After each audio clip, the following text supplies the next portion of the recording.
நல்லதா 4 விஷயம். 1, நீங்களாக கற்பிதம் செய்து வைத்திருக்கும் உங்களுடைய லெவல்ல இருந்து இறங்கி வர்றத தோல்வின்னு நினைக்காதீங்க. சாதாரணமா இருங்க. யாரையாவது மிஸ் பண்ணா அவங்க கால் பண்ணணும் அப்படின்னு வெயிட் பண்ணாதீங்க. நீங்களே கால் பண்ணி பேசுங்க. உங்களுக்கு என்ன தோணுதோ அது செய்யுங்க. 2, நீங்க செய்யறது சின்ன வேலையா பெரிய வேலையாங்கிறது முக்கியம் இல்ல. அந்த வேலையை எவ்வளவு வேல்யூ பண்றீங்க அப்படிங்கறதா முக்கியம். சின்ன வேலையோ பெரிய வேலையோ சின்சியரா டெடிகேட்டடா பண்ணுங்க.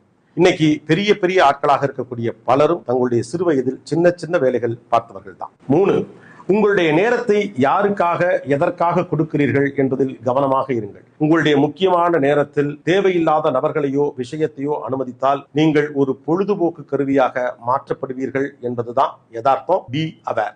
4, வீடு, அலுவலகம் அல்லது அமைப்பு எதுவாக இருந்தாலும் சரி, ஒரு தனி நபரின் அதிகாரம் மட்டும்தான் செல்லுபடியாகும் என்றால் பொறுத்து கொண்டு இருப்பவர்கள் விரைவில் விலகி வெளியே போவார். மற்றவர்களின் உணர்வுகளுக்கும் மதிப்பு கொடுங்கள். நீங்கள் தனிமரம் ஆன பிறகு இந்த ஞானோதயம் வந்தால் ஒரு புண்ணியமும் இல்லை.